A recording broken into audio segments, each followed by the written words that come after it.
और तालिश के आप भी एक तरह से आपने भी ये स्टार्ट किया है और आपके तो अब इम्प्रूवमेंट्स भी और तो होती जा रही है। लास्ट हमने एक चैनल पे जो बात की थी और आप लेके भी आए थे कुछ खवातीन को, तो ये जब स्टार्ट हो गया है अब क्या सिचुएशन है? ये जो लोग आते हैं कुछ ऐसे भी हैं तालिश जिनकी कोई प्रॉब्लम्स नहीं है, बस वो किसी वजूहात की वजह से, बच्चों के टाइमिंग्स ऐसे हैं, घर में कोई और देखने वाला नहीं है, प्लीज़ इसके बारे में बताएं। जी जी बिल्कुल।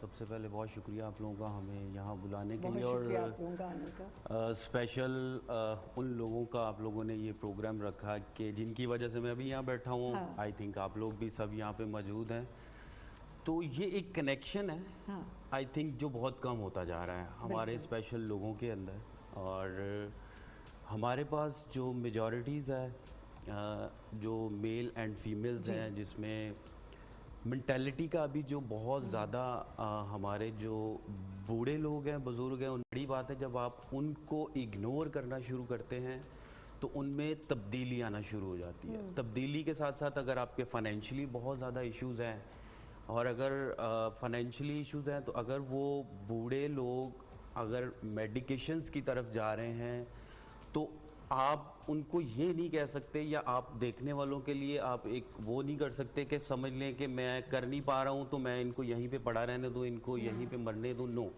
ओल्ड एज होम का मकसद ये नहीं है कि आप उनको वहाँ छोड़ आए हैं, छोड़ने के बाद जो है कि पता नहीं आपने कोई ऐसा काम कर लिया है कि जहाँ पे आप लोगों को बहुत बुरा भला कहेंगे। नो, गलत है। ओल्ड एज होम एक ऐसी चीज़ है या ऐसी जगह है कि जहाँ पे मेरे ख्याल से, मैं as a president precious life old age home का, मेरे पास बहुत तकरीबन 50-60 लोग हैं जिसमें मेल हैं, फीमेल हैं, और मुझे 8 साल से उनको मैं देख रहा हूँ। बहुत सारे लोगों की माशाल्लाह इम्प्रूवमेंट भी हुई है हमारे इदारे में, बहुत अच्छी, बहुत अच्छी, मेडिकली, मेंटली, फिजिकली हर चीज़ बेहतर होती जाती है और एक इंटरेक्शन भी है। बिल्कुल बिल्कुल, क्योंकि उनको जब हम मॉर्निंग से उनकी एक्टिविटी शुरू हो जाती है, उनके ब्रेकफास्ट के बाद उनकी जो है 1 बाय 1 सारी चीज़ें मेंटेन होना शुरू होती हैं। जो बेड पर लोग हैं वो माशाल्लाह चलना शुरू हो जाते हैं, मोबिलाइज होना शुरू हो जाते हैं। ये पॉजिटिव बात है ना। सिर्फ उनको टाइम, उनकी मेंटालिटी के मुताबिक उनको आपने थोड़ा सा गाइड करना होता है, और आप अगर उनको टाइम देंगे, उनकी मेंटालिटी को थोड़ा सा लेके चलेंगे, तो मेरे ख्याल है कि जो ये प्रॉब्लम्स बनी हुई है लोगों के अंदर, एक दिमाग में बैठी हुई है कि ओल्ड एज हो गए, उनको हम छोड़ देते हैं वहाँ और बस छोड़ दिया, तो ये चीज़ें सही नहीं है। सही कुछ अच्छा, एक चीज़ मैं सिर्फ यहाँ ऐड ऑन करना चाहती हूँ, जो मेरी एक है पॉइंट ऑफ व्यू है।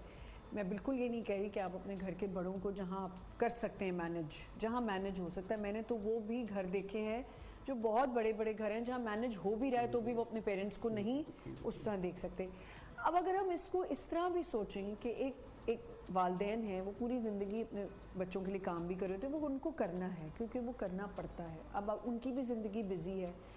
अब अगर माँ बाप ये सोच लें कि अब मैंने इस बच्चे की शादी की और ये बच्चा भी अपने काम करेगा, अपने बच्चों के लिए कमाएगा, इसकी बीवी भी कमाएगी, इसके बच्चों ने भी अपनी लाइफ गुजारनी है, और मेरे लिए वो टाइम अब वो, क्योंकि माँ बाप भी उतना टाइम नहीं दे पाते, तो जब वो बूढ़े हो जाते हैं तो आप थोड़ा वक्त तो निकाल सकते हैं, लेकिन आप पूरा दिन नहीं दे सकते। ऑब्वियसली मैं काम पे आती हूँ, मैं पूरा दिन शूट पे होती हूँ।